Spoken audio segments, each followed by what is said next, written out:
You couldn't go to the altar and get no down.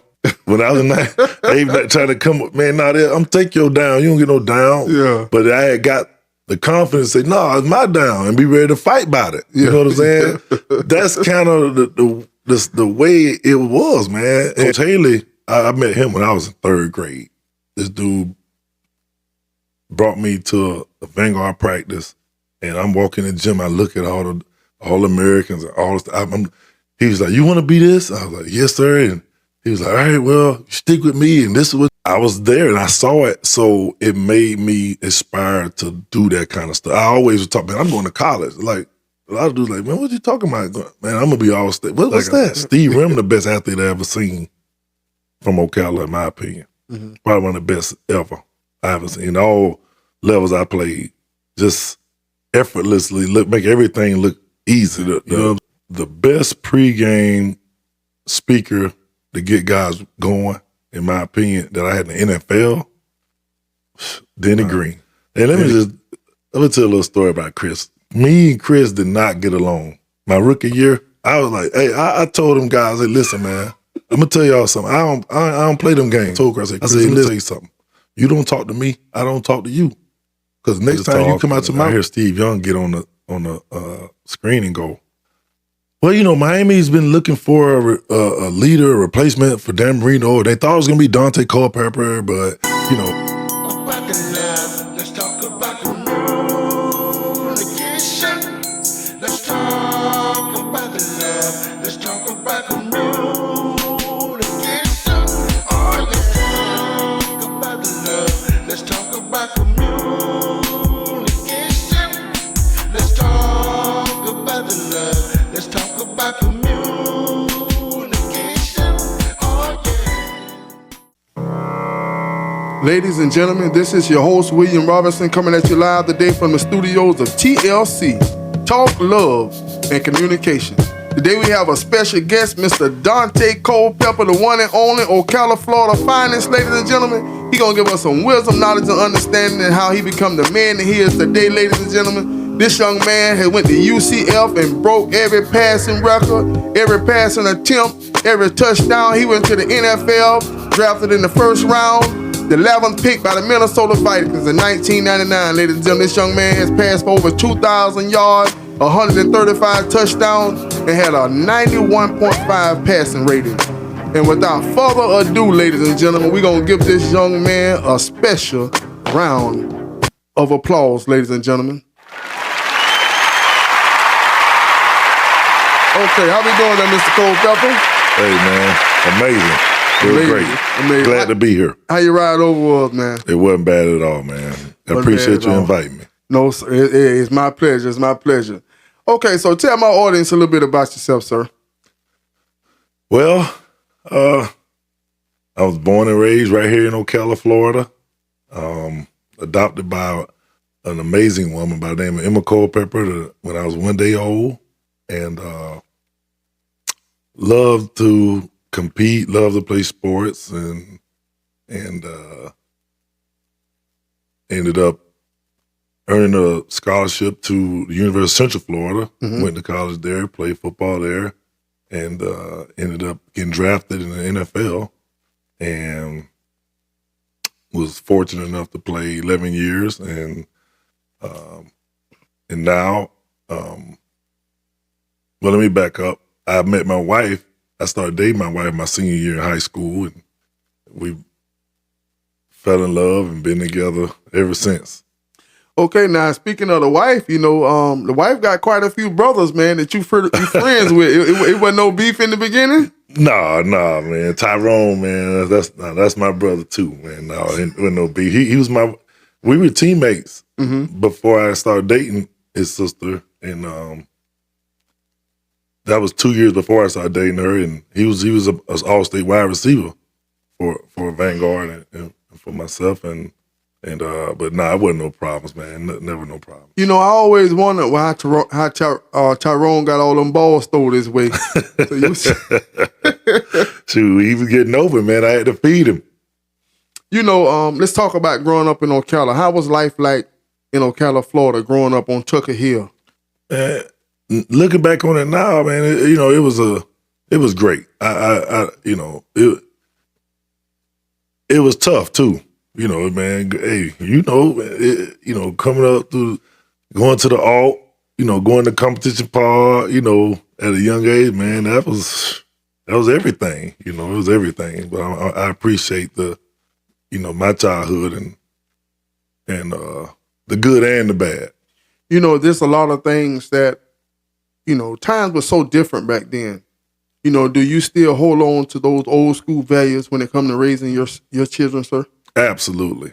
Absolutely. And I appreciate my mama, and not just my mama, the whole community. The whole community helped raise me. I done got whoopings from down the street, round the corner, anywhere somebody caught me doing something I wasn't supposed to be doing. On Tucker Hill, they had authority to get a switch and whoop my behind, or yell at me and tell me to go home. I'm gonna tell Dolly, that's what they call the Dolly. Mm-hmm. My mom, her name is Tlc Culpepper, but that's what it took, I guess, and I'm thankful for it. And that's what I instill in my kids to this day. Do you think a little bit of that is missing today? Everyone, you can't touch my kid or don't do that to my child. There's no longer a village anymore.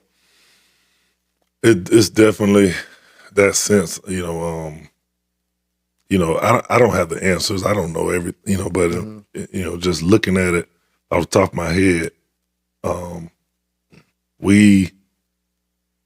the discipline just isn't there like it used to be.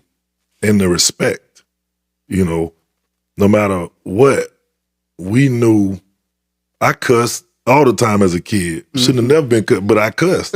But I knew when adults was around, even if I didn't know the adult, I can't be cussing in front of this, because there's a possibility that they might know my mama or know somebody that know my, and ultimately I don't want to hurt my mama, mm-hmm. and I don't want her to hurt me by tearing my behind her. So I'm gonna respect them, and that's what for example, I go to a high school game, 9B kids don't know me, sitting around, they just cussing like and I'm like, and I find myself, I pull them to the side. I wouldn't embarrass them in front of their friends or make a scene, but I was like, hey man, do your mom and them let you cuss like that? Oh no, sir, no. I said, well, why you don't see me and my wife sitting here? Like, well, I'm sorry. Then but I'm like, it makes me think, like, are they processing it? I don't know. I have no, but I see it every day. Right. And I guess I always feel like I'm going to do my part and try to say something to them or help them. Like, you never know who you're around or who knows who. That's why you treat everybody with respect and you move that way, because you never know. I always tell young athletes, when you playing in the game or you're at practice, conduct yourself a certain way, because you don't know who is watching you and who they know. I'm going to not to get off point, but when my freshman year at UCF, we were playing Eastern Kentucky. They were one of the top ranked schools. Joe Namath was at his home and somewhere in South Florida watching the game on TV. He's just flipping through the channels, watching the game. He saw me, got on his phone, called the New York Times. His buddy was a writer for the New York Times, and said, hey man, who is this kid Culpepper at UCF? And then next thing you know, the dude wrote a story. Now it's national news. But, I didn't know, I never met this guy. And that's why I tell kids, I always tell people that got me on a national scene, mm-hmm. even though I, played good here.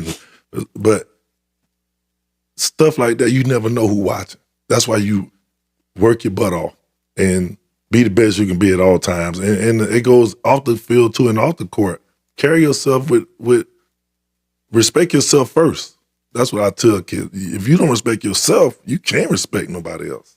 So, that's kind of how I deal with these kids today. And it starts at home. You made a statement that, you was raised by the community.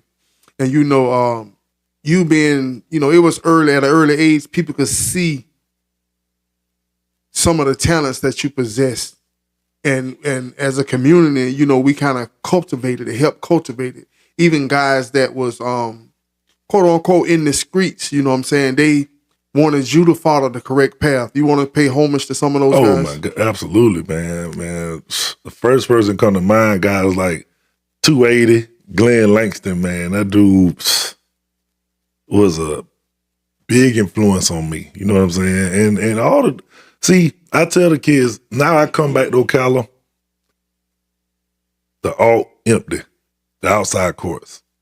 Go to Tuscaloosa, the park, it's empty. Go to the campus. I'm like, where everybody?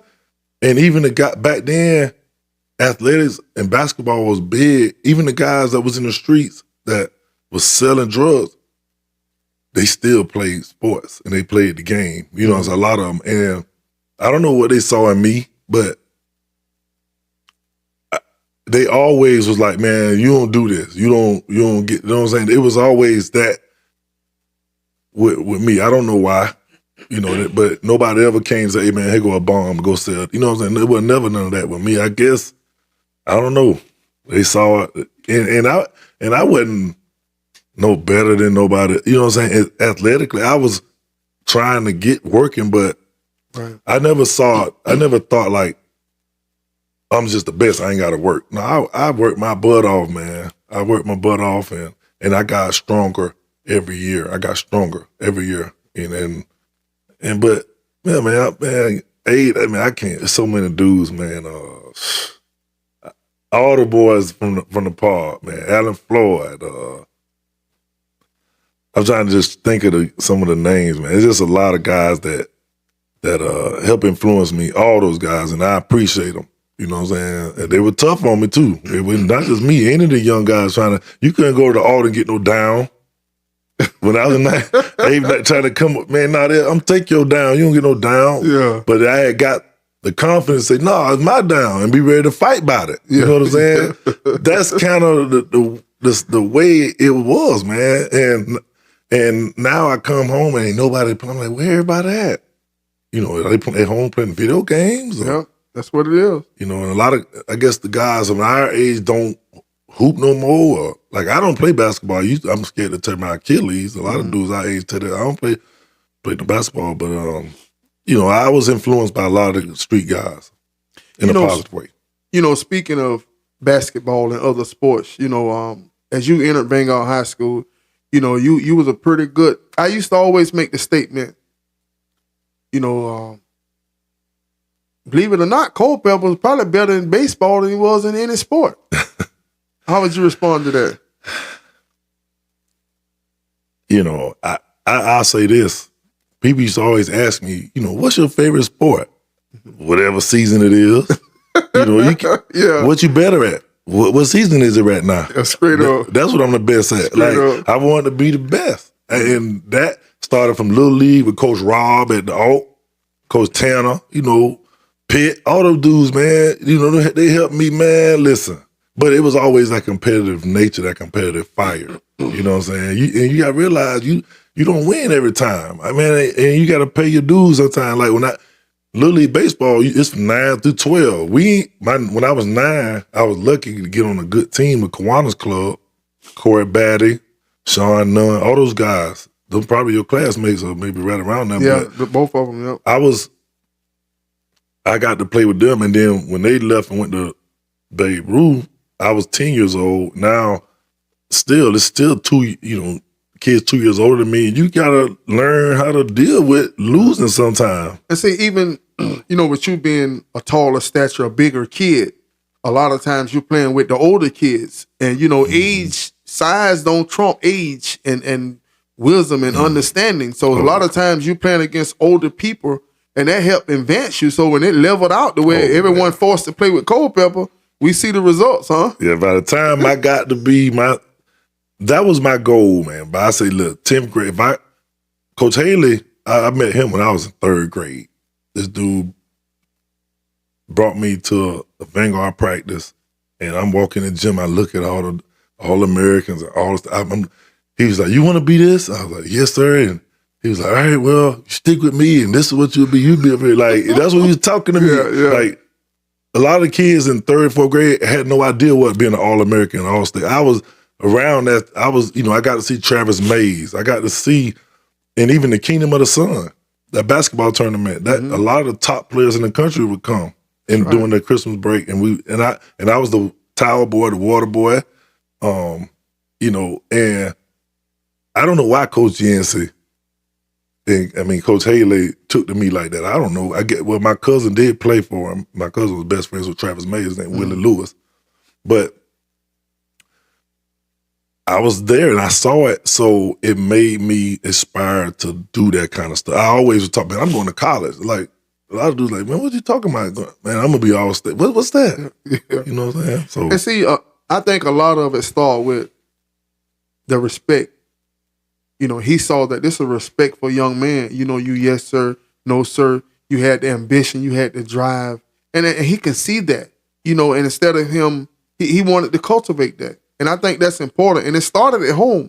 Shout out to Miss Culpepper, man. Shout out to Miss Culpepper, you know what I mean? Yes, sir. Yes, sir. You know, you averaged 20 points a game in high school in basketball. 20 points.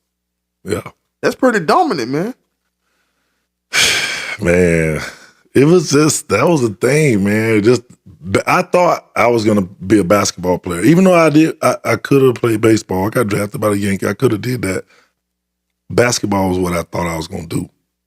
You couldn't have told me that when I was in high school in 9th, 10th grade, I wasn't going to go to college. And I did sign with UCF for basketball and football, but I ended up just playing football. Okay, so we're gonna help you to make a decision here. If you could trade this 11-year NFL career in for 11-year NBA career, would you have done it? That's so hard to answer. I'm thankful for what I got to do. You know what I'm saying? I'm not a person that like to have regrets. I like to be able to go with what I go, do what I do, and then it is what it is. You know, if basketball was the first sport of the year, I would have played basketball in college, probably. See, football was first. And when I got to college, it was a business. That's what hit me like a ton of bricks. When I got to college football, I wasn't ready mentally for the duration of a season. In high school, you know, you go to school, you get out about 2:00, about 3:30 you have practice. You out of practice about 5. I'm home or I'm at the altar, I'm somewhere doing something. Yeah. Ain't no film study, ain't no all this. You know, when I got to the college, that first morning we had to be there at 6:00, the quarterbacks. So up there at 6:00, we go to a meeting.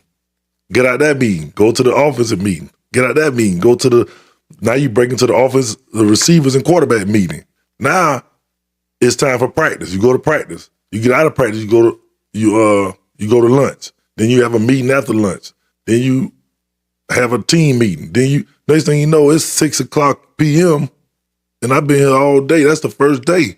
I'm like, dang, this how it is. When I'm gonna get to do something. He's like, this is what it is, Bubba. My coaches in college ran it exactly like an NFL program. Mm-hmm. So that prepared me for the NFL. So, man, the answer to that, whatever sport was the first, that's what I ended up. And then that's why I didn't play basketball, because I felt mentally drained. The basketball coach was begging me, man, come play. I said, Coach, I can't. I want to relax, man. I've been doing this all summer and 12 weeks in college, and then y'all telling me now I got to go play basketball and do it the same.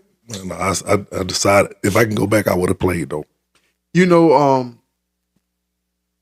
I interviewed your former high school football coach, and he told a story about you sprung your ankle playing basketball, and you was late to practice, probably because you was feeling bad, and you don't sprung your ankle knowing you got a big game coming up against Forest. Take us to that experience, and what was your punishment for being late, and how that impacted your life, sir? Well, Coach Cass and Coach Yancey always be like, all right, now, the spring football, y'all stay out the basketball courts. And I wasn't supposed, it was a Sunday. I'm at 17, I'm hooping. I wasn't supposed to be out there, I'm hooping. I twist my ankle bad to a big old swole. I'm like, man, I got to go face these men. They told me don't be out there playing no basketball. So I ended up being late, not because I didn't want to be on time. is I didn't have a ride. This was during the it was on a holiday weekend. You know, and my mama I ain't get to bother mama about take me here. I had to figure out my own ride. And that morning I didn't have a ride. I wanted to be there, so I ended up being late. They get on my behind. They get on me by, and it made me feel terrible. You let the team down. And you know, see, people don't realize a rivalry, Vanguard and Forest. It was the week we playing Forest in the spring jamboree. The rivalry was so big, and I feel terrible, man. My ankles hurting. I can't barely walk. And then I got to sit out there and watch practice all week. So I ended up being I could have played, but because I was late, Coach Yancey was like, you got to sit. You got to go abide by the rules. And I'm thankful for that, because from that day, I was never late to anything in the rest of my career in high school, never late to anything my rest of my career in college and in the NFL. The importance of being on time, being punctual, I didn't ever want that feeling again. So that was a valuable lesson that I learned in life, and I appreciate that discipline they instilled in me. You know, when we think about Ocala, you know, sometimes people used to call us the baby Miami, you know, for other reasons, you know, but athletically also. Give me some names of a few players that was from Ocala that you may have played against that you would have liked to had been on your team. Man, one of the first guys that come to mind, man, Keo Barnes. Man, this dude, he'll a pro all day long. Yes, sir. You know, Keo, you know, was one of the better athletes in our in my age group. You know, he was. I mean, fast. Could play basketball and football. Probably could have played baseball if he was exposed to it. Like, he was just a great athlete. Man, Brian Edwards ended up going to the league, playing some years, but I played with a lot of dudes, man. Gerald Neesman from North Marion, man. Lorenzo Bagley, man. Them dudes was amazing players, man. Like, for whatever reason, you know, whatever, I don't know them, you know, whatever, but going against them, they were as good as anybody I played against. And had they been in a situation where they could grow and thrive, who knows? You know, I don't know. Like I said, I don't know what happened, but Keo was one of the first people who come to mind. Man, it's just Bobby Robinson from out there in Dunella, man, one of the best basketball players I ever seen. Yeah. You know, and it's a lot of great players, man, that I played against, and even before me, like I said, Steve Rim, the best athlete I ever seen from Ocala, in my opinion.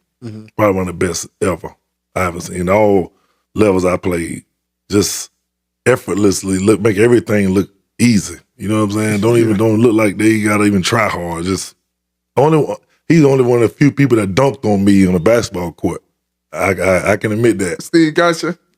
Man, one day, I don't know what I went up I thought he was finna try to lay it up. I was trying to hit the glass. I slapped the glass. Next thing you know, he pulled that thing back. Bam! I said, man, what in the... Man, they people talk about that to this day, the people that was in that gym, but I always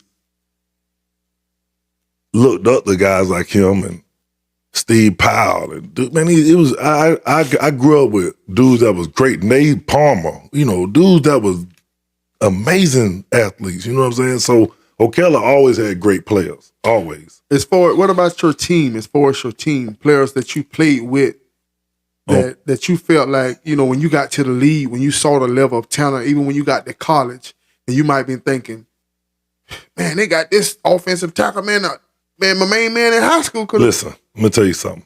When we signed UCF, we took about 6 or 7 dudes down there.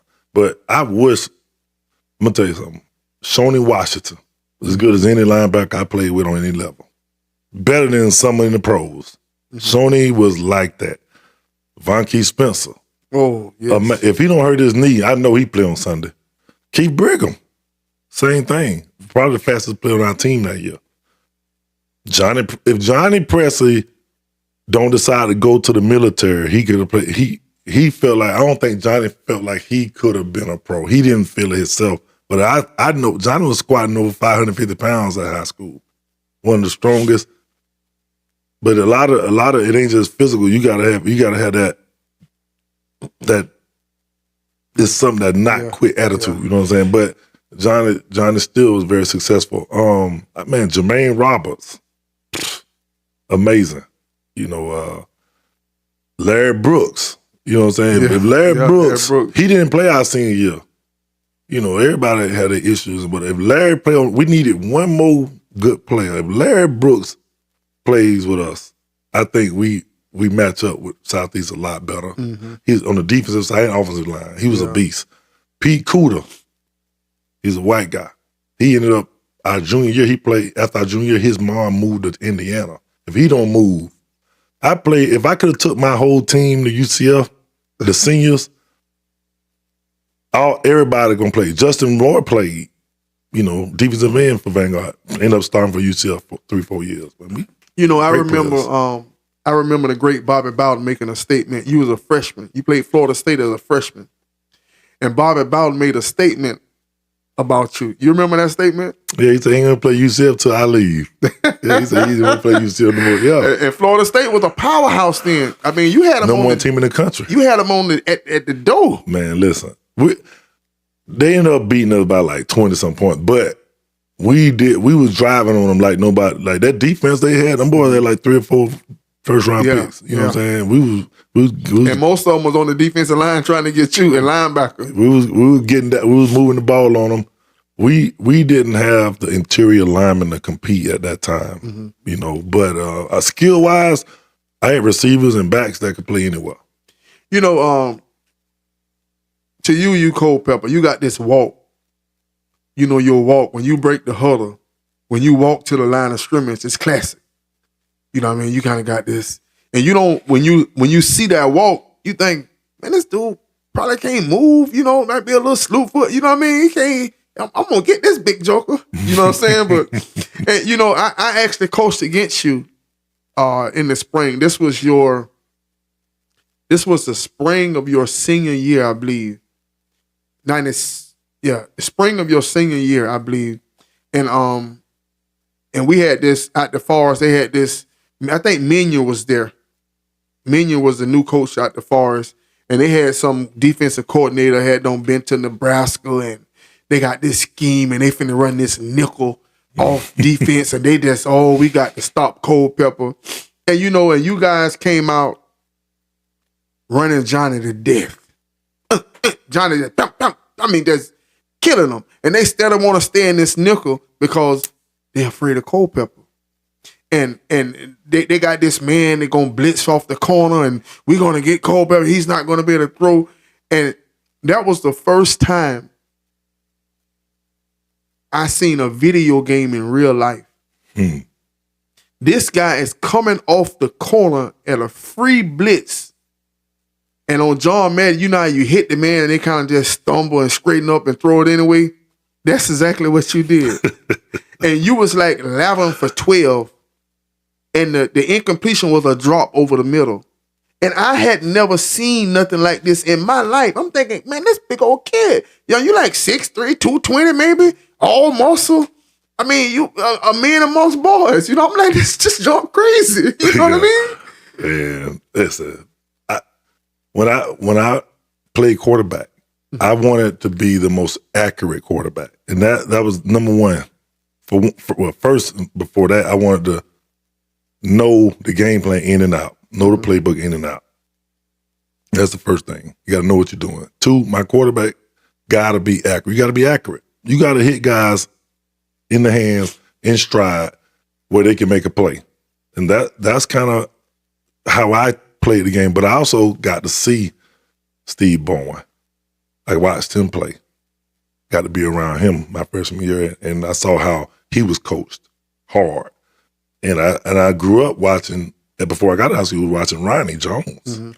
So the standard was set, and that's why you work to be that, that's why but my accuracy is what I feel like people don't, and when they look at me, they don't, or they look back at my career, that don't get talked about. But I wanted to place the ball where it need to be placed all the time. And you think that's the number one quality of a great quarterback? I mean, 'cause it's about completions. It's a big. I want to say it's a number one quality, but it's a very, very, very important. If you got to ask me number one quality in a quarterback, he got to be a leader. Guys got to be willing to run through this wall for you and know that you'll do the same for them. And when you say leader, how is it like to walk into a huddle and you looking at, even as a freshman, you go to college, okay, first snap of the season, you started as a freshman, straight out of Ocala, Florida, 352. Okay, you walk into the huddle, first snap, first play. How was that feeling? Well, it was a great feeling, but I'm gonna tell you like this: even though I started my freshman year, when I came to camp, I came in as the backup. You know what I'm saying? I had to earn you, and that starts from the very first day you start training with the team. I had to show these guys, man. Listen, I'm a guy that you can trust through my work ethic, through my attitude towards practice, how I receive the coaches, how I receive the player, how I treat people when we at lunch, how I treat everybody. That's all a part of it. It ain't just on the football field. I guess I only can talk about how I chose to lead. Some guys, it ain't important to them to be nice to the guy. I'm gonna be nice to my linemen when we eating, and you know what I'm saying. Some guys ain't like. I've heard the linemen be like, "Man, this dude don't give a damn about us." You know what I'm saying? Like, but I want my guys when it's crunch time, I want them to be able to lean on me and know that, and want me to be able to lean on them. It's about relationship, communication. It's no different than things. We hear stories all the time about people doing amazing things in critical moments for their loved ones. And when you have a relationship with someone, you're willing to go the extra mile for someone that you're fond of. You know Absolutely. what I mean? And that's important as a quarterback, for your left tackle to be, this my dude back here, man. I can't let this man, I'm going to get this holding penalty before he hurt my dude. Absolutely. You understand what I'm saying? And that's so important. And that goes off the field, the relationship off the field, the team bonding. You spoke of the 1994 team that went to state at Vanguard. That your junior year, you ended that year. I'm sorry to say, the Wildcats are, Keo and Brian and Wayne Pope, they kind of got the best of you. And you made a conscious decision at that point. You never lost another game until you made it to state. Something that had never been done at Vanguard High School. Yeah, Vanguard, we had never won a playoff game. All the good teams, Vanguard had never won a playoff game. And we made a conscious decision after that Forest game. All right, let's go back a little bit before that. My junior year, we had a good team my junior year. Yes. We started out, I think, 6-0 or 7-0, 1-0. We ended up, North Marion was the team to beat that year. Mm-hmm. They had Lobo and they had a bunch of D1 players. Yeah. We ended up going in and beating them in North Marion when nobody thought we were going to beat them. We thought we could beat them, but we ended up going 6-0. And then, I don't know if Coach even talked about this with y'all interview, but we had a player that was ineligible. We didn't know he was ineligible. Nobody knew. And he didn't even start. He was just on the team. We had to go back. And Coach Yancey turned us in thinking, okay, because nobody was talking about it. But we found, once the coaches found this shows you what type of person Coach Yancey is. He ended up going to the city or the county and saying, listen, we made a mistake. This kid's been playing. He's been dressing. Half the games, he didn't touch the field. They still made us forfeit. Every game this kid dressed out, we had to lose that game. So we ended up being 1-6, I think. We were eliminated from the playoffs. So back then, you had to win the district to go to the playoffs. So we couldn't go. I think we lost every game after that. We couldn't recover from it, knowing we won. We can't go to the playoffs. Yeah. We like, and then that Forest game, we still wanted to beat Forest. Yeah, that's personal. Man, listen, I had never beat Forest. I didn't beat Forest in my senior year in high school. You know what? I was talking to someone yesterday, and I say, last night some guys called me. I told them you was coming in, so they all together. They just, Culpepper, da. And I say, Culpepper's senior year, he broke the streak. Forrest dominated Vanguard. I got beat twice when I was on freshman on JV. They beat us twice. My sophomore year got beat. My junior year got beat. Mm-hmm. Man, I had some built up animosity towards them. But I grew up hating Forrest. Yeah. It's like Florida and Florida State. Man, listen. Green and yellow, I didn't. Now it's so watered down. These kids, you can go here and man, listen. That thing was serious, and all my big cousins them played at Vanguard, and that's all I knew growing up. Vanguard, and Forrest was, and like that was. If we lose every game of the season, we wanted to beat Forrest, and that's in every sport. But we never beat them till my senior year, man. That's right. You broke it. You broke the chain, and from that point on, Vanguard started to win. We're on a run. And see, it goes back to a mindset. Mm-hmm. You know what I'm saying? The mindset of a whole school, a whole side of town. You understand what I'm saying? You showed them that it's possible. Oh yeah, and man, I'm glad I had some like-minded individuals too. It wasn't just me, man, and we policed each other. Mm-hmm. It was weird. Our coaches didn't have to police us, man. We argued with each other. Tuck, Shoney, Johnny, me, Kenny, Rashad. If somebody wasn't working hard at practice, all of us gonna get on them. The coach ain't have to say nothing. Right. See, that's when you know you're doing it the right way. When your players echo what your coaching philosophies are. At what point did the switch click for you? At what point did you realize, man, I can do this. This thing, I'm Daunte Culpepper. At what point did it click? Or was it always there? Coach Cash used to always tell me, man, people, the more success you have, people are going to talk about it. But what you can't do is lose in that success what made you successful. You know what I'm saying? Mm-hmm. And I always felt like, he said, and this is what he would do. We watch film after the game. I throw 400 yards, 3-4 touchdowns, and he gonna always point out the mistakes that he good. I be like, man, why? But it made me realize you ain't perfect. I don't care what they saying. You still got to work, and when you lose that edge, when you start feeling like you don't have nothing to prove, you starting to do this. People catch up with you. You either going up or you going down. You never stay the same. After you graduated, right?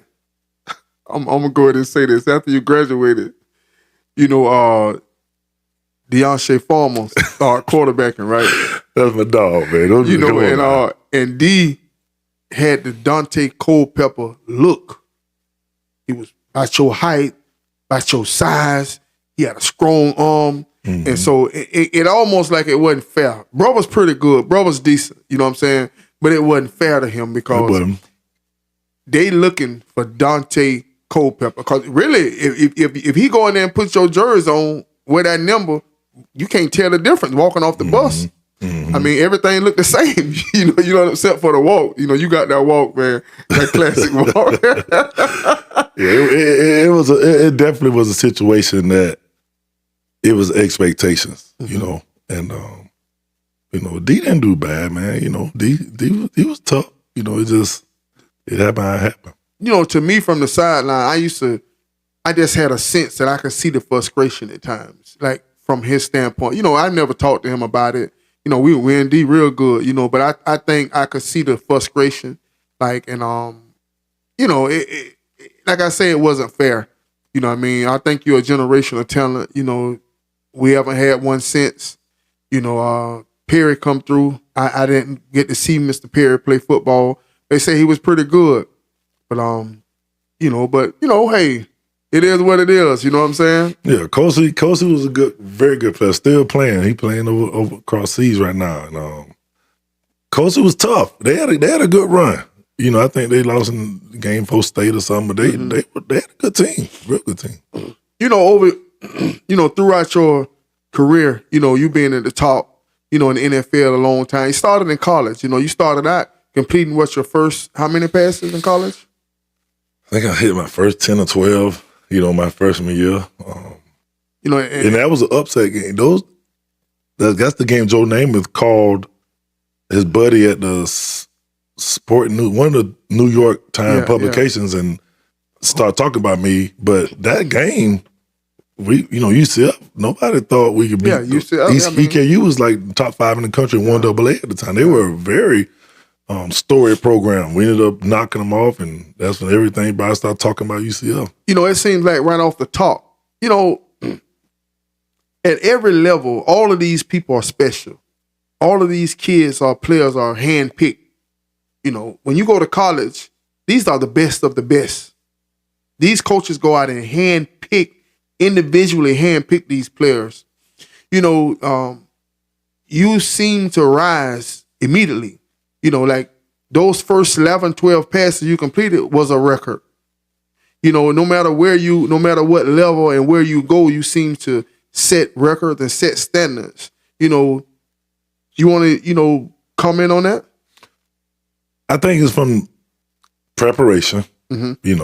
You got to prepare, and because once you get out there, you don't know what's going to really happen. But the more prepared you are, the more you can deal with whatever situation they're throwing at you.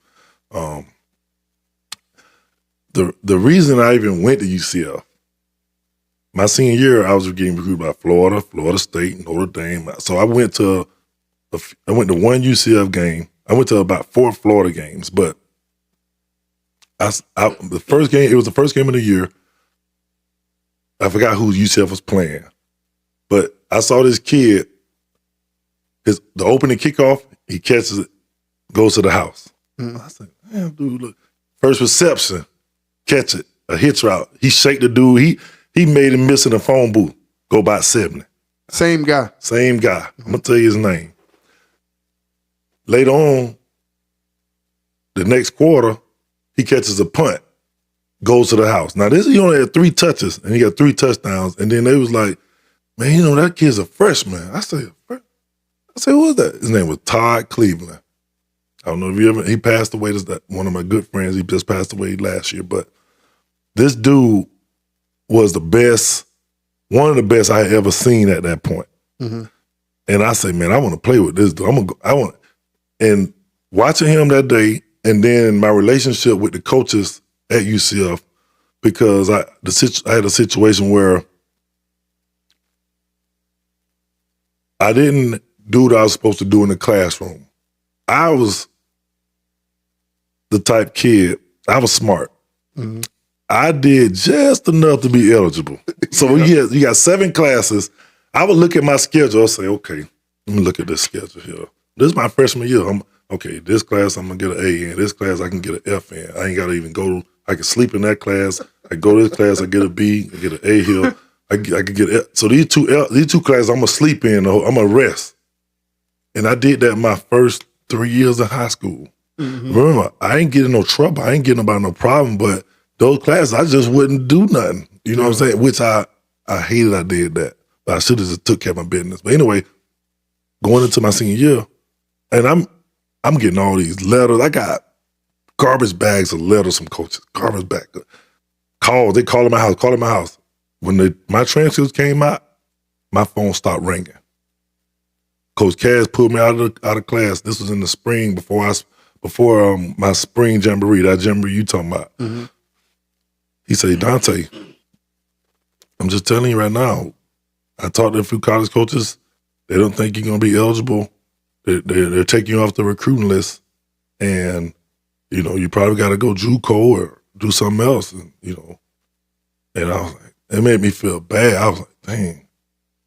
But the next day, Coach Lounsbury, he was offensive line coach, and he was recruiting the Central Florida area. He comes to the school, calls me in the principal's office. He said, Daunte, I'm looking at your transcripts, and I looked at what you need to graduate, and if you take this class over, this class over, this class over, and this class over, and I was, I don't know if you remember it, but when we were seniors back then, you could leave school after your first or second period. I only needed one credit to graduate. I did enough to graduate, but I wasn't going to be eligible to get into the clearinghouse to go to college. Right. So he said, if you take all these classes over, and because I was ready to leave after first period, he said, but if you can't leave after first period, you need to take all these freshman classes over, and then you'll be eligible. If you do that all 4 9 weeks, you'll be eligible.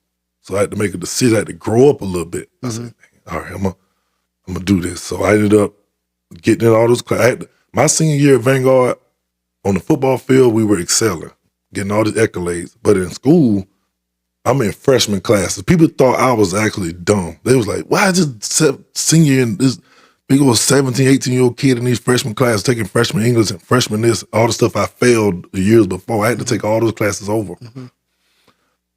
I had to swallow my pride a little bit. You know what I'm saying? And because I had a vision, I said, man, I want to be the first one. If my family go to college, I'm going to college. So I ended up taking coach advice, getting eligible. Now, mind you, Coach Library, they didn't know. He did that to help me as a young man because he thought there's no way he's going to come to UCF. But when signing day came, man, I was like, man, this dude. So I got a question. So once you became eligible, everybody started calling me back on the bandwagon. Literally, it was like once the word got out, Bobby Bowden, Steve Spurrier, Lou Holtz, all these coaches calling me. You know what I'm saying? And I'm like, dang, where y'all was when y'all ain't see me when it was time when I needed y'all. I needed Coach Lyons, but I needed that loyalty. He figured out a way for me to do it, and then I called. I said, Coach, I'm coming to UCF, man. He said, really? I said, yeah. He said, all right, man, I'm gonna let it. Man, next thing you know, Steve Spurrier called me, and him and Ron Zook was defense coordinator. They was like, they got the word that I was committed to UCF. This is the exact word. You want to go to UCF and play in front of 10,000 when you can come to Florida and play in front of 90,000 every week? Nobody's ever going to hear about you at UCF. But they didn't realize that lit a fire in me. You know what I'm saying? 352. Come on, man. Cali, Florida. Come on, man. Come on. So tell me what's impossible. Come on, man. I'm going to take you in every time I see you. Yeah. And that is how I ended up. That and the combination of seeing Todd. And then another key factor, Coach, the offensive coordinator, Coach Mike Kruzak. He played in the NFL for, I think, about 10 or 15 years. He was Terry Bradshaw's backup. Ended up winning 4 Super Bowls. So he had the blueprint of how to be a pro. And I knew if I got with him, he'll prepare me for that. So that was my plan. Once I got there, I said, man, I can do it. And he was one of the first ones that said, Bubba, because I told him what Coach Spurrier was saying. He said, listen, if you can play, they'll find you. No matter where you at. If you can play, that's why I never worry about the hype. Let me ask you something. When it comes to the offensive coordinator, you Culpepper, you got a skill set, new offensive coordinator come in. That makes a big difference in the quality of play that you play, correct? Absolutely. It's got to be a cohesive situation because some offenses don't fit certain quarterbacks. And a coach has to be able to, sometimes a player got to be able to adjust to, but I think the coaching style has to be able to adjust more to his type of player. Tom Brady or Bill Belichick?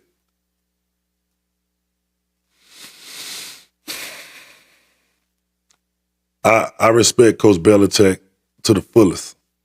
I'm just on the outside looking in. I give both of them respect and props. I can't say it was Tom Brady. I can't say it was Belichick. But what I do know is Belichick was winning. He won before he was winning when he was defense coordinator in Cleveland. But Belichick on top of his game. Belichick one of the best ever to do it. Yeah. And Tom Brady one of the best too. I got to give him his props. You know what I'm saying? But I think it started out with a system, and he fit that system perfectly. Don't turn the ball over, make good decisions, and he can make it. He make every throw. And when you say system, see when people use the word system, it don't mean like the system of the play calling. It's the system and how I'm running this ship. Nick Saban got a system. You gonna line up. Yancey had a system. You know, you're going to line up, you're going to do it, or out the door you go. That's the system that counts, the mentality. You know, that's why Jim Harbaugh could go to Michigan and change everything. Mm-hmm. You understand what I'm saying? I agree. He could go to San Diego right now, playoffs. Everything changes. One man. And I'm a firm believer that your team is going to take on the mentality of his leader. Mm-hmm. That's why leadership is important. And when you spoke of being a quarterback, being the leader, when you step into that huddle, when people look into these people depending on you, you know, your relationship with the coach is like this. You understand what I'm saying? Mm-hmm. So you're Moses. You're the one telling the people what's going on here. You know what I mean? You can look at Randy Moss and say, call this play, but then give Randy that wink, and he know that wink, man. You understand what I'm saying? Mm-hmm.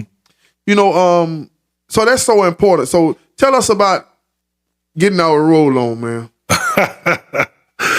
Man, that was about celebration, man. I started doing it. Was crazy. I come from Vanguard. We couldn't celebrate.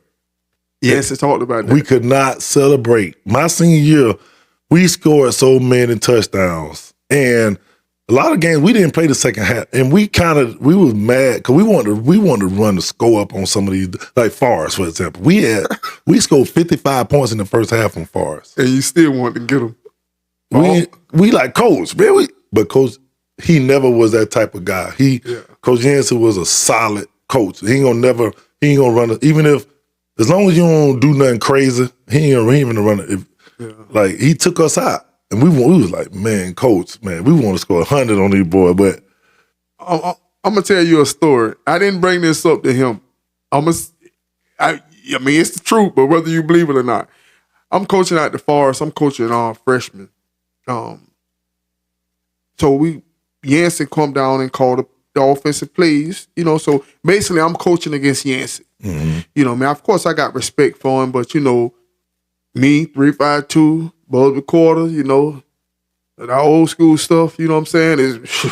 It's a new sheriff in town, you know what I'm saying? I think I got, you know what I mean? And so we beat them.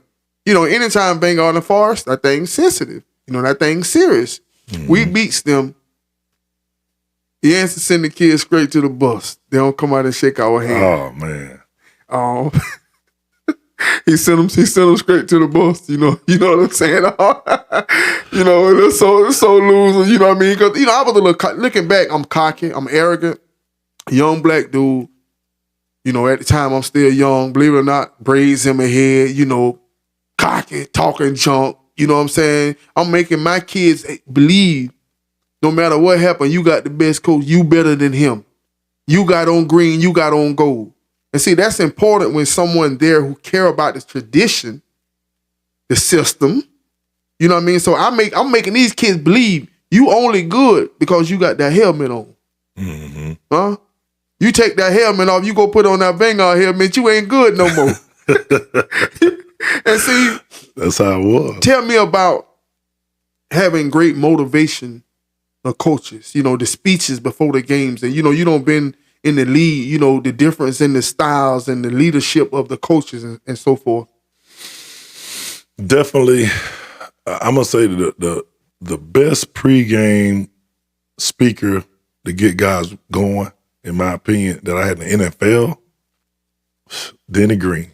Denny Green, man, you can look up some of the sound bites and how he talk, but Denny Green was a motivator.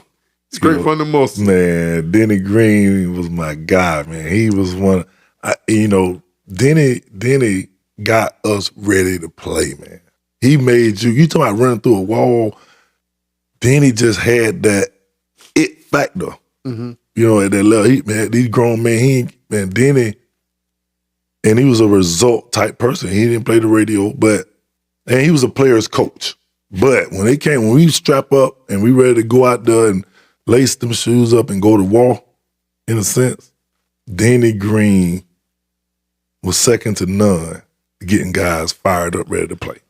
You know, Denny, how did you feel when your head coach drafted you and he made the statement, I feel like I got the number one pick in the whole draft when I drafted Daunte Culpepper in them 11?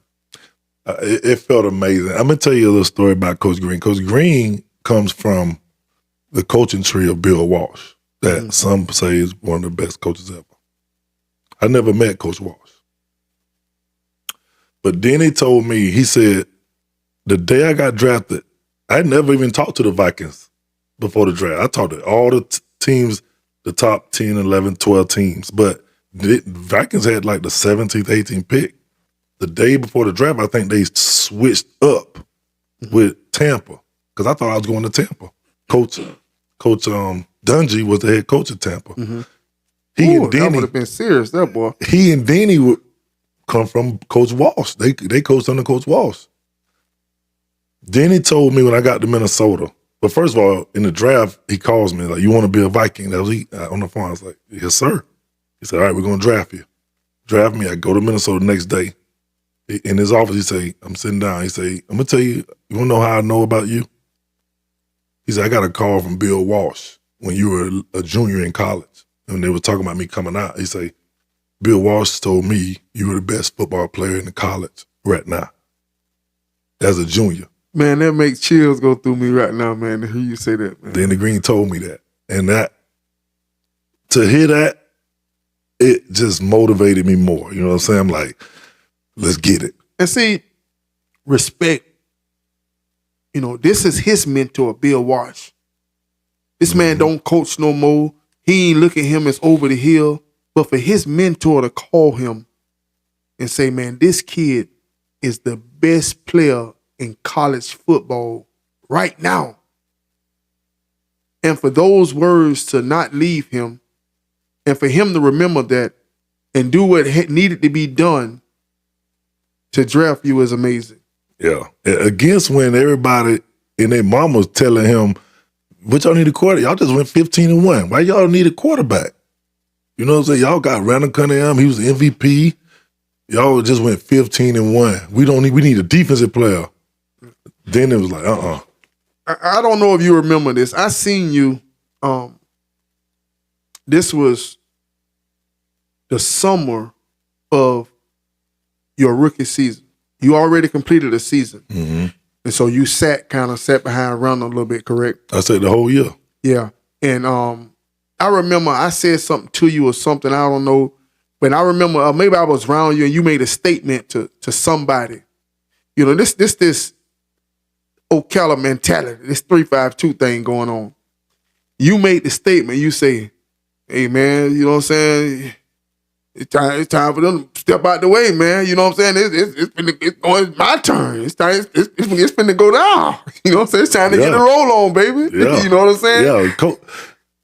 Coach Green called me. I forget it was right after the Super Bowls, I think in either early February or late January. We had like about a month off before we start that March 15th workouts. And he called me. He was like, "Daunte, I'm going to name you the starter. I'm going to let everybody let it be known you're my starter now. You ready?" I said, "Yes, sir, coach. I'm ready." And the next thing you know, Chris Carter calls me. They're like, "Hey, Daunte, man, I want to invite you down to work out at my facility." He had a workout facility in Boca. I was living in Orlando at the time. And let me tell a little story about Chris. Me and Chris did not get along. My rookie year, because Chris was a veteran, felt like his time was leaving and he wanted to win now. Yeah. He ain't had time for no rookie coming in. So he let me to be known to me, like, "Nigga, you ain't even supposed to be here." So, like, and I ain't knocking Chris. And how did you, because, I know them. Okay. I'm going to tell you. Okay. So, from training camp, this is when they used to be hazing dudes, rookies, and bothering. You got to carry pads and you got to do all. I was like, hey, I told them guys, "Hey, listen, man, I'm going to tell y'all something. I don't play them games." I said, "Listen, you a man like I'm a man. Respect me, I respect you. I'm not carrying your pads. I'm not doing that. I'm not singing at lunch. You got to stand up and sing." Yeah. You know? I said, "Man, listen, man, I'm here to play football and learn this game. Straight up. And get better." So the last day of training camp, I'm going to get back to Chris, but the last day of training camp, all the veterans will go around and tape up the rookies and cut their hair and doing all this. And so they all say, all right, tonight, y'all just know we coming in there, we taping you up and we gonna cut. I said, man, y'all come in my room, boy, y'all, it's gonna go down. So I sat there, I had some steel-toe boots. I put my boots on.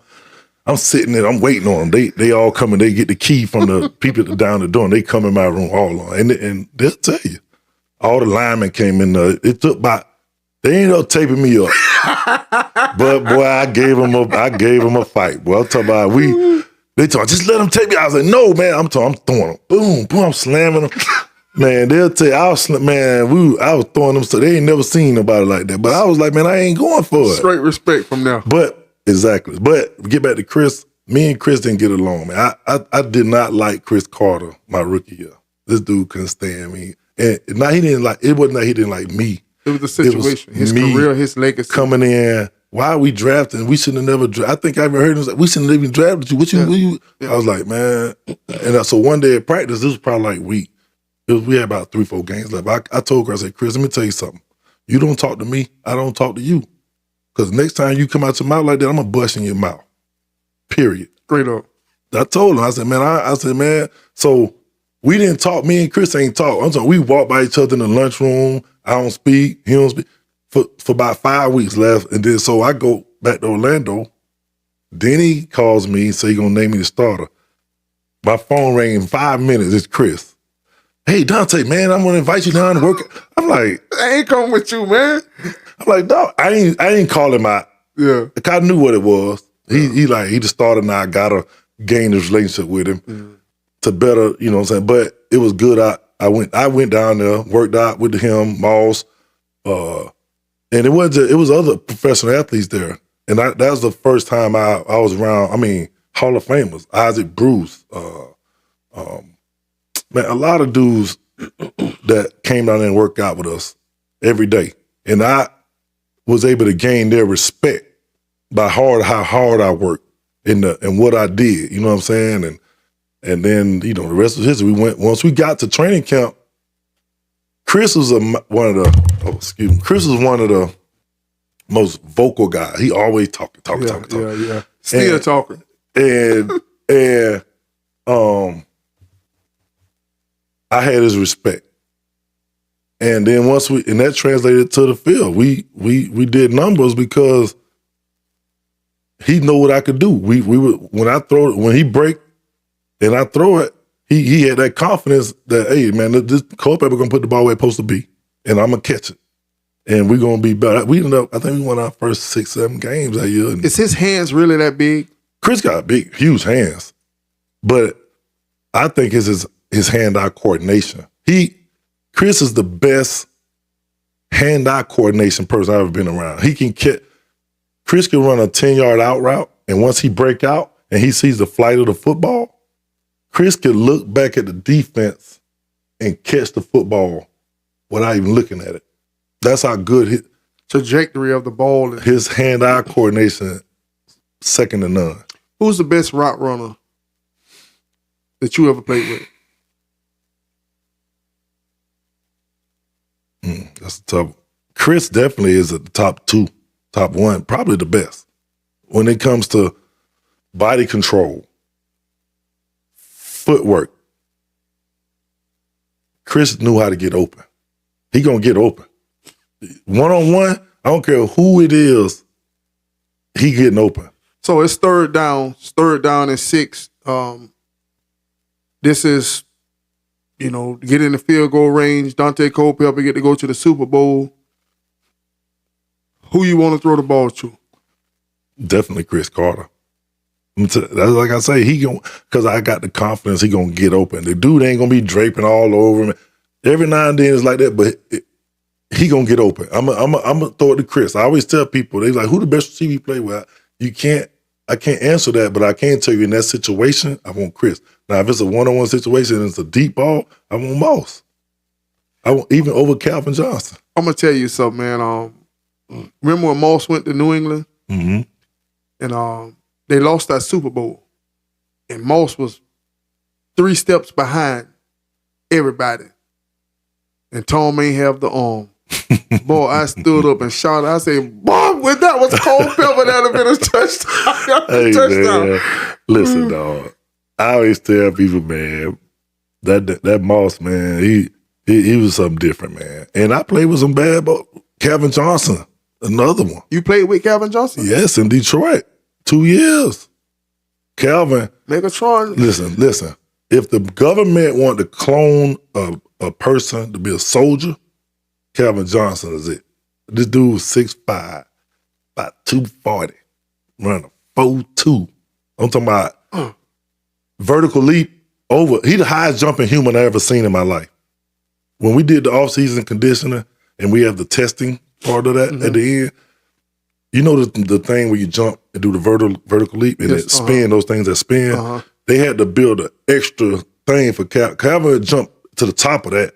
Man, this dude, he's the highest jumping human I ever seen. So, with the speed, so Calvin Johnson ran his most 40-yard dash. Who win that race? I think probably Moss. To me, Moss speed is deceptive because he's taking long strides. I mean, you don't realize he's up on you before it's too late for you. I think Moss win that. And I ain't taking Calvin, man. This dude physically was just ridiculous. But I look at him like this, and I compare it to basketball. Moss will be a guard. Calvin will be a power forward. You know what I'm saying? In the receiver world. Yeah. But Moss, so if I had one guy, it's gonna be Moss. Because I know we had that rapport. Moss and I were the same age. You know what I'm saying? And we were boys. We were together every day. Yeah. Like we had that rapport. So I'm gonna have to go with Moss because I know what it is. That's your guy. And I had full confidence in it. And people think, and you know one of the misconceptions I always, people are like, oh, you just throw the ball up. I read one thing I prided myself on, I'm gonna read that defense. Because that safety, you throwing the everybody, a safety gonna always go over to Moss. So ball placement, people don't understand the tight windows it is in the NFL.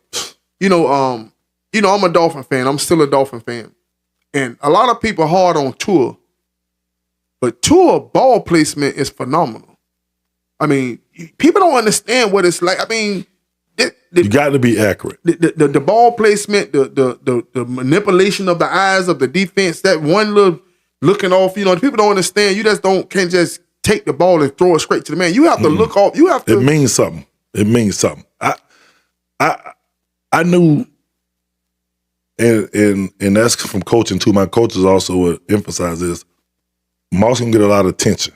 So when we want to get the ball to him, we got to do other stuff sometimes. You got to take the checkdowns. You got to be patient. And then when we run, people don't realize most of the years we were in Minnesota when we were teammates, we led the league in rushing because they had to have 2 safeties up high, and they worried about that. So now we picking up 4, 5, 6, 7, 8 yards a run, and then when those safeties start creeping down and doing this, Now you get them a little frustrated. I'm tired of them running. Nobody wanted to be ran on back then. It was a untalked about thing. The defenses it's like a manly thing. If you get manhandled when you're getting ran on. Yeah. So everybody want to stop the run. And when they try to stop the run, I used to tell Moss, when it's one-on-one, you open to me. Yeah. And most of the time he get behind them anyway. I heard I think it was Matthew Stafford when he went, him and Megatron, and he say that all his life as a quarterback, you say if the man is covered, you don't throw him the ball. He said the coach came over to him and said, when Megatron's one-on-one, he's open. Yeah, I understand totally what that means because he's not 8 out of 10 times he's gonna come down with that ball. And he's strong, he's physical, and man, I was there when Stafford was drafted. His rookie year, I was in Detroit. You know what I'm saying? I tell you what, give me Daunte Culpepper, all the players you've played with, or just throughout history. Give me you're the quarterback. Give me your starting receivers, tight end, running backs. Man. Tight end. I'm gonna start with tight end. Ugh. There's a lot of good ones, man. I'm gonna go with my boy Gates. These are guys I played with that I saw during my era. It's probably, I know Gonzalez. There's some more tight ends out there, but Gates, I think, was just phenomenal. He had that knack to get open. Yes. He just was a playmaker. Back then, you had him and Keith Jackson and all them. They was just more. It was real skilled, man. Man, so tight end, I'm gonna go with him. Now my offense is gonna be. It's gonna be 3 receivers. I'm gonna have a slot. I ain't gonna have 2 back. I ain't got no fullback. I'm gonna have a slot. Right, so I'm gonna put Chris Carter in my slot. Mm-hmm.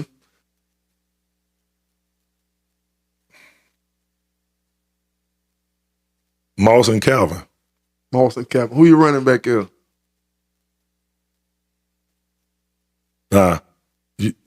You guys I played with, or these guys who I just know who played? Give me one you've played with and one overall throughout history. That I played with or played against. It's hard, man. I want to say Robert Smith because he's underrated. Robert Smith was huge for me. Mm-hmm. He was a big. He helped me out a lot. Big cushion for me, but I gotta go with Marshall Faulk. Man, that dude was a catch everything, the whole 9 yards, man. Great football player. Take 3 steps wide open. Man, listen. This dude ran circles around linebackers. You couldn't guard him with a linebacker. You couldn't. It was you better put a safety down there and try to guard him. And he still could beat them. And then you can hand it to him. Man, that dude, I used to stay up late to watch this dude when he was at San Diego State. Man, you know what I'm saying? When I actually got the chance to meet him, I was like, Marshall. But I got to go with Marshall Faulk. What player did you, once you got to the NFL, when you met him, you was the most starstruck, so to speak, kind of like, wow, man, this. Man, it was so many, man. Like, I met Marshall at my first Pro Bowl. That's when I first met Marshall. But, all the guys that were older, like Reggie White, man, it was like Reggie White came to Ocala. I don't know if you knew that. No. Reggie White, at the time, our team chaplain was good. And he and I are still good friends to this day. His name is Keith Johnson. But he and Reggie White were really good friends. And Reggie had a computer bus. He used to go around to different places. And he came to Howard Middle one day. Mm-hmm. It wasn't nothing planned or nothing. Nobody didn't know it. But he ended up bringing this bus out there and speaking to the school and stuff. And Reggie White, one of my favorite people, man. You know what I'm saying? To be who he was and still be so down to earth and treat everybody with respect and good. Being around guys like that, that's what I aspired to be. Just a good guy, man. You know what I'm saying? Reggie. And then, just to be around all the guys, man. I don't know if I say it's one guy that, Troy Aikman was another one I really looked up to growing up. He might have been, like I said, Charlie Ward is my favorite quarterback of all time. But in the pros, my favorite quarterback was Troy Aikman, and then Joe Montana. Yeah. Mm-hmm. So if you had to, you're in the Super Bowl, you got your starting lineup. Who you want coaching that team? That's a lot of good coaches. I only can go with the coaches I know. Yeah, the ones you. Denny Green. Going with your dog Denny. I want DG. So a lot of people, the younger people may not know this, but Nick Saban, you was you went to the Dolphins, and Nick Saban. It was Daunte Culpepper and Drew Brees. Both of you guys coming off of major injuries, so to speak, a season-ending injury, surgeries. Culpepper, Daunte Culpepper with the knee, Drew Brees with the shoulder. The Miami Dolphins, Nick Saban chose Daunte Culpepper. Did he ever give you an explanation for that, or how did you feel to be, looking as you sit here today when you look at that decision, 'cause we all know what Drew Brees, turned out to be or whatever. And I always, tell us about that situation, the injury, and how did that affect you, and from that point moving forward. It was a combination of things during that time, man. I remember, from what I remember,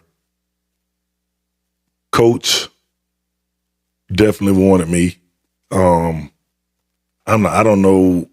And then somebody said, "Oh, the only reason they went with Culpepper because Drew Brees didn't want to come to Miami." I don't know how true is that is, but I know what he told me, and he wanted me, and I thought that I would at some point get healthy enough to be me. Right. Unfortunately, it was 9 months after my surgery with the first game we played on Thursday Night Football against the Pittsburgh Steelers. It was 9 months. And as a matter of fact, you ran it in, and you went to pointing at that knee. What that was about? Man, that was the next season. I was with Oakland. That's when I left Miami. I only played 4 games for Miami. And you was playing against Miami then. Yeah. Oh, yeah. And you was pointing that, and you did my Dolphins like that, baby. But let me rewind it. Let me get back to the situation when I got to Miami. Okay. The Miami, and the reason I wanted to go to Miami. The NFL, I ain't gonna say the NFL. Coach Fisher wanted me in Tennessee. Mm-hmm. Bad. The situation in Minnesota had gotten sour because the new coach came in and we just didn't see eye to eye from the very first day he got the job. Mm-hmm.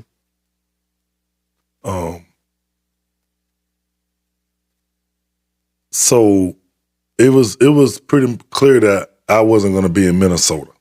So now word gets out that I wanted to be traded. Few teams call me.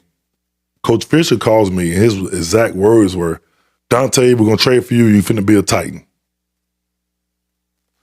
And my mama at the time was up in age, and I wanted to be close to her.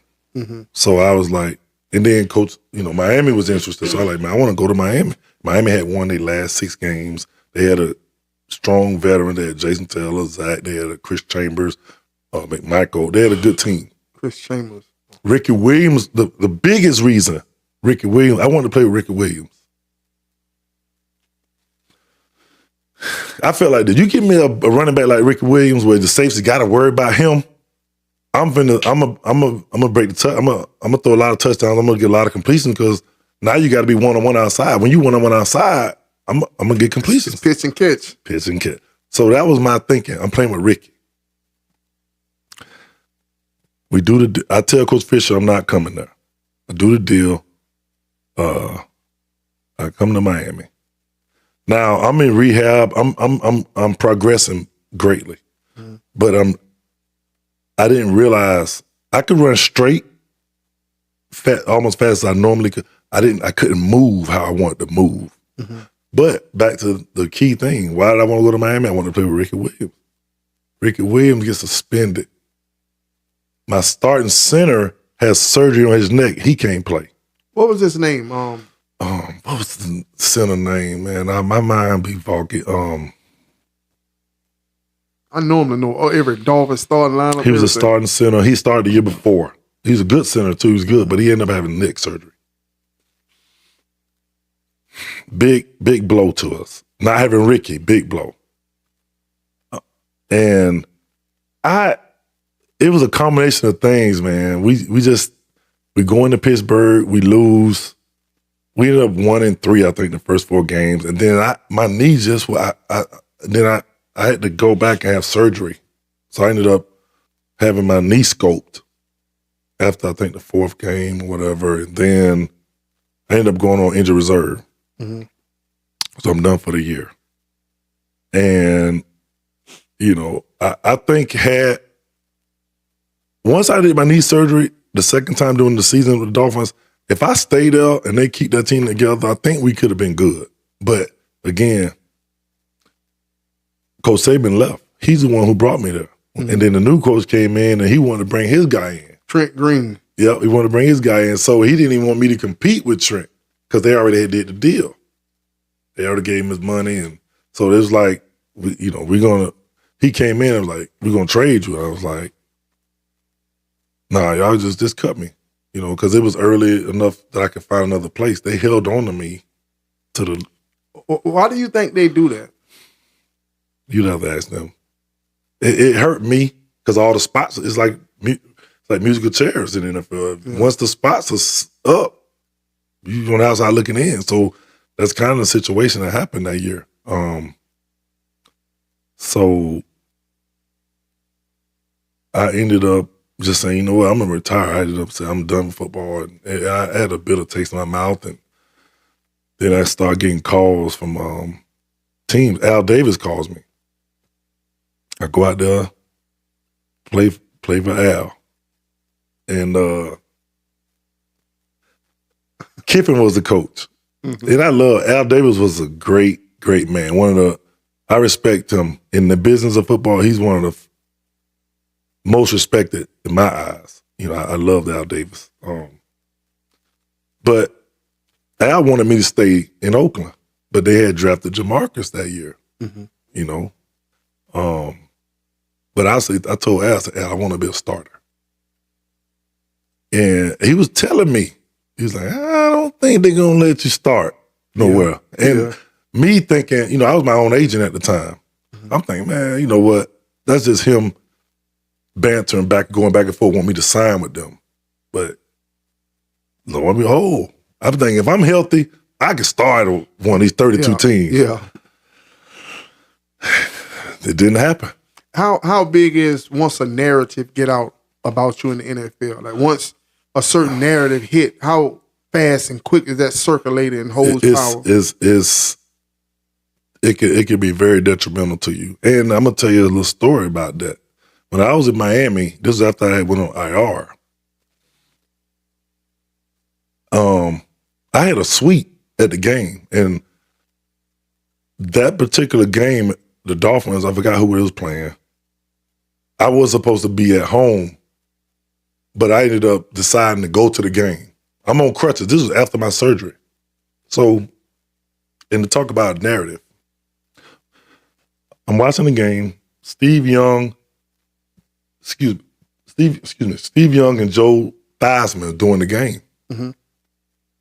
So I'm in a suite. I had got a suite for the year. This was in Miami, and I'm there watching the game. The team ain't know I was there. They thought I was home.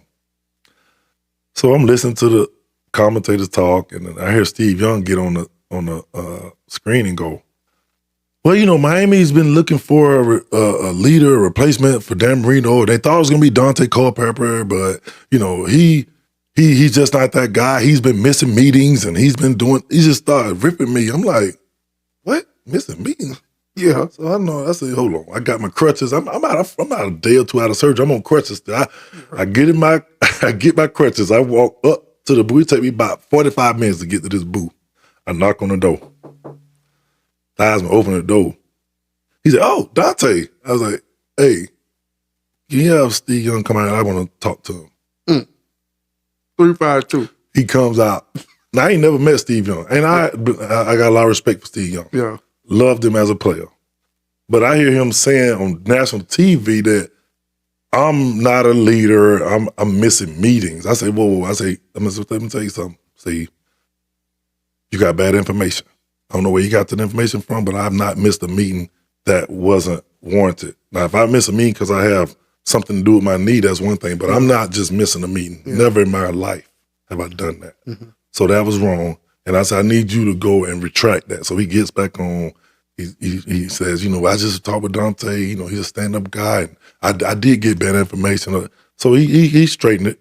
But the narrative. What's been said has been said.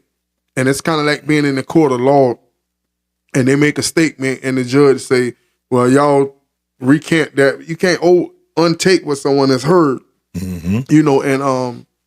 But and things and situations like that, when we go through life, there's times where we face with critical situations. Some people sit there and just let that take root. Mm-hmm. Some people say, well, or if my leg wasn't hurt, I'd go up there. Mm-mm. See, you understood the importance, and it's just who we are. It's who you are.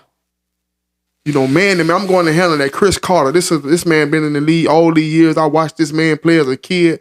But hey, Chris, man, look here, enough is enough, man. I don't know who you think you is or whatever, but I understand this football, but I'm a man first. And, you know, we gon', you know, even my ignorant state, I used to be a little young, I'd be on them jobs. I tell them, look here, you don't have to like me. I might not like you, but you gonna respect me. If you got a problem with respect, I can earn it at 7 because I used to work at night. At 7, we both get off. I can earn my respect as a man. If you don't respect me as a man, I can earn that. But you don't have to like me, sir. I might not like you. Mm-hmm. But if it's lack of respect, let me get that. I can earn it. Hey, maybe you know what I mean? I got a lot of confidence, but we'll figure it out. Yeah, you know? But even if you get the best of me, that's what I learned about a bully at a young age. You don't let a bully might whoop your butt, but he gonna stop messing with you when he see you gonna fight him back. Because he gonna mess on and lose one time, and he don't want to be exposed. Exactly. Cash Money, Millionaire, the video. My dog, Slim, one of my homeboys, Baby was my homeboy. You know, well, really, Baby and Slim, I'm gonna tell you a story how I even met them. Steve Rim played for the New Orleans. Mm-hmm. He was dating a girl out there. The girl, she came to Ocala with him a few times. My wife and her became friends. She went back to New Orleans, but she was childhood friends with Slim. Mm-hmm.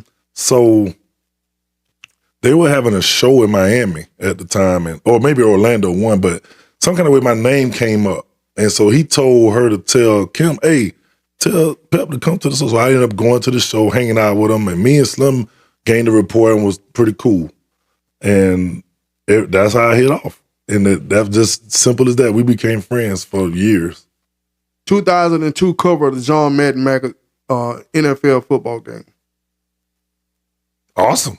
I loved it. I never thought I would not play Madden. I was a Madden fanatic. And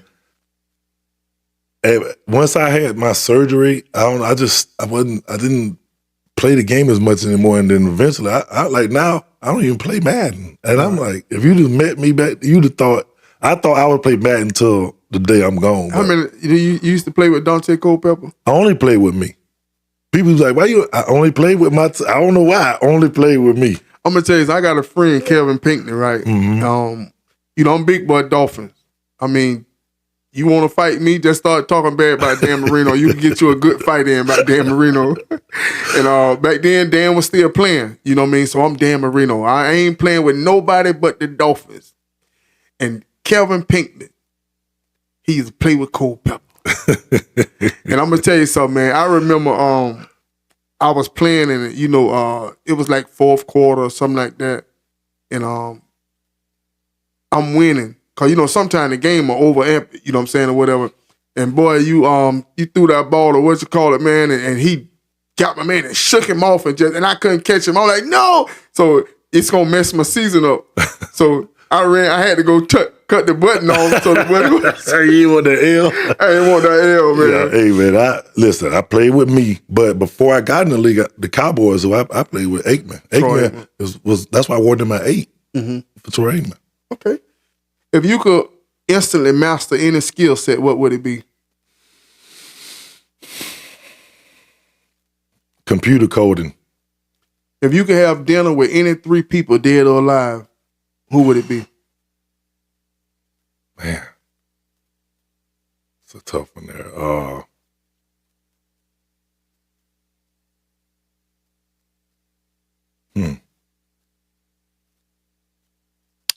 I'm gonna make Emma Culpepper. Okay. Malcolm X. So many, bro. I got 10 people I can name right now. The last one, Miss Peachy Jackson. What's the one thing on your bucket list that you would like to get knocked off? I would like to go to Africa. if you could listen to one song, if you had to listen to one song for the rest of your life, what song would it be? What song?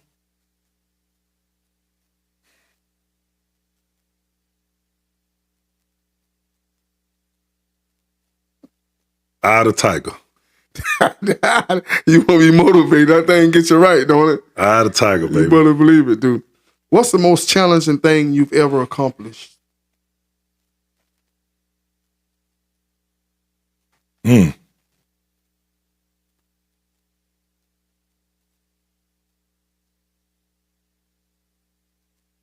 I think becoming eligible to go to college. That's real. That's real. If it was one law that you could pass that everyone had to follow, what law would that be?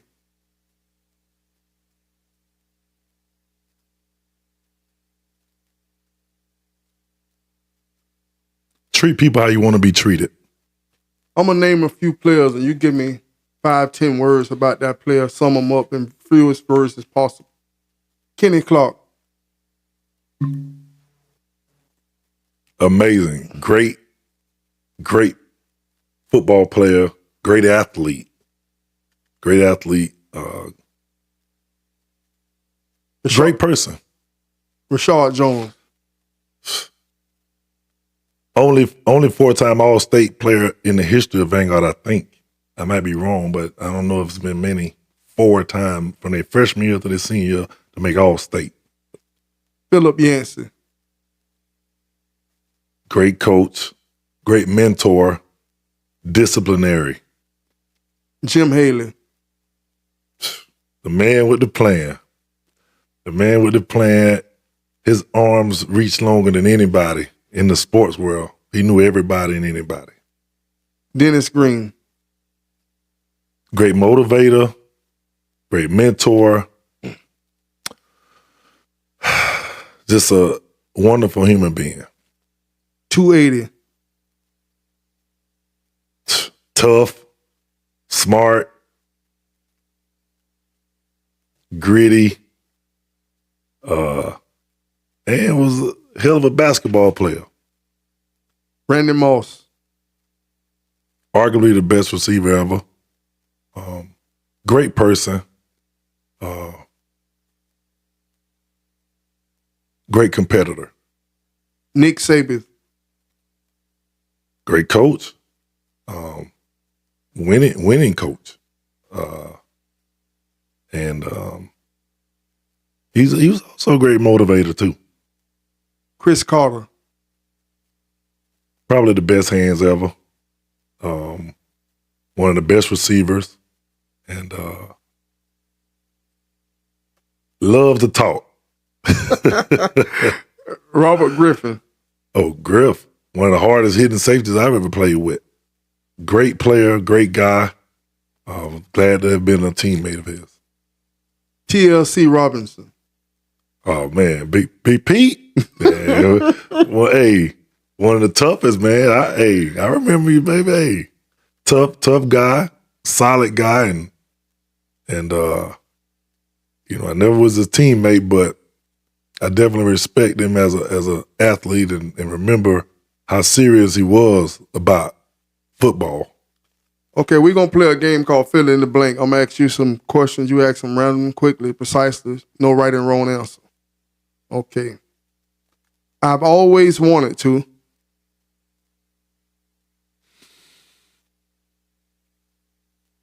Be the best. I love when someone. I love when. Dang, I don't even think of that. I love when someone is considerate of others. My favorite holiday is. Every day a holiday to me. It aggravates me when people. It aggravates me when people mistreat people for no reason. The best quality someone can have is. The best quality somebody can have is to lead with love. If I had to travel anywhere in the world, it would be somewhere in Africa. My childhood crush was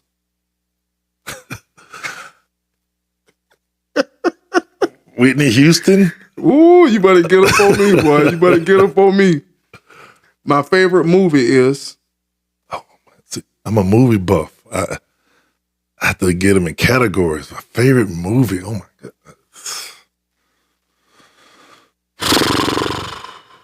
So many good ones.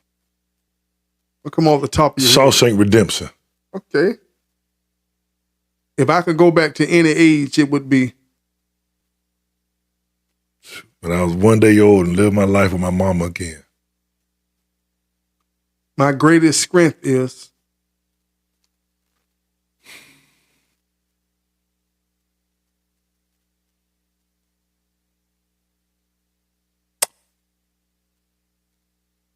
I think my greatest strength would be that I care for people. my greatest weakness is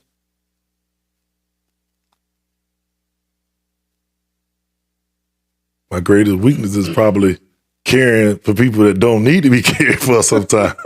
To be honest, I think you get taken advantage of sometimes when you know, but I'll say that it could be a double-edged sword. That's how I look at it. the greatest misconception about Daunte Culpepper is what? That I just threw the ball up to Randy Moss. Like, what? How come everybody else when is throwing it up to him? Huh? Exactly. I'm a pretty good guy, but I draw a line in the sand if you Disrespect me. If I had to star in a movie with any actor, who would it be?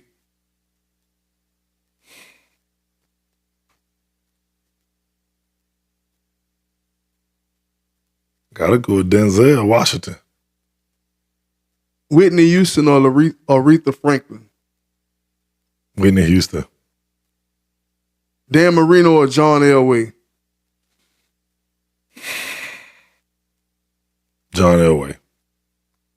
Warwick Dawn or Marshall Falk? Marshall Falk. Randy Moss or Calvin Johnson? Randy Moss. Donald McNabb or Daunte Culpepper?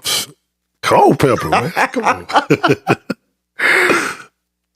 Cash Money or Master P? Cash Money. Donald Duck or the Roadrunner?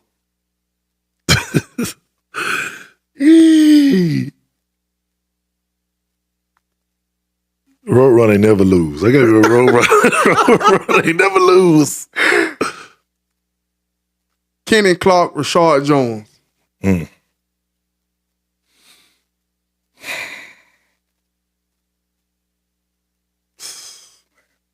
That's a tough one. Kenny Clark. Johnny Preston, Travis Foster? Johnny Presley. Ronnie Jones or Steve Bourne?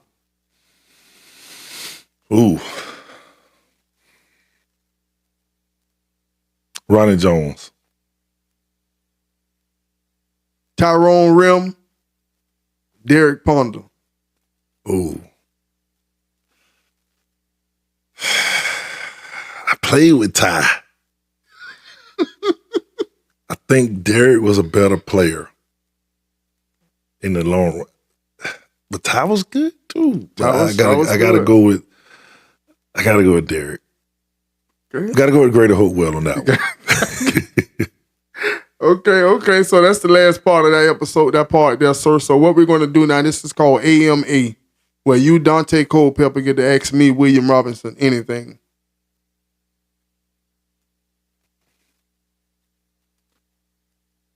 I don't have any questions, but I want to say to you,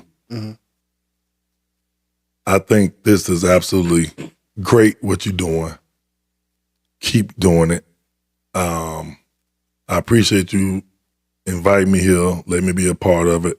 And I look forward to being a part of as it grows, moving forward. And I appreciate you, and I think this is absolutely wonderful. Yes, sir. Thank you very much. So this is the last part. It's called Final Thoughts. So you, Daunte Culpepper, going to look directly into this camera over my shoulder, and you're going to give your final thoughts into the world, sir. Everybody out there, be the best you can be. Love everybody you can love. Be quick to forgive. Be slow to judge.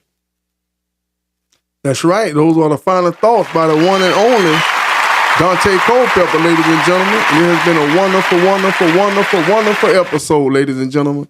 And once again, ladies and gentlemen, I am your host, William Robinson, of TLC Talk, Love, and Communication, ladies and gentlemen. We have had a wonderful story here on My Story with the great one and only Ocala 352 legend, Daunte Culpepper, ladies and gentlemen. We want to thank this young man for the wisdom, knowledge, and understanding he has given us, ladies and gentlemen. We want y'all to impart this into your life. Like, share, subscribe. You can donate to this channel and Cash App Anybody Love You. PayPal Robinson74William at gmail.com. Zelle 352-209-3306. We only got one life to live, ladies and gentlemen, and it's a whole lot easier with love and communication. And remember, if no one told you they love you today, William Robinson loves you.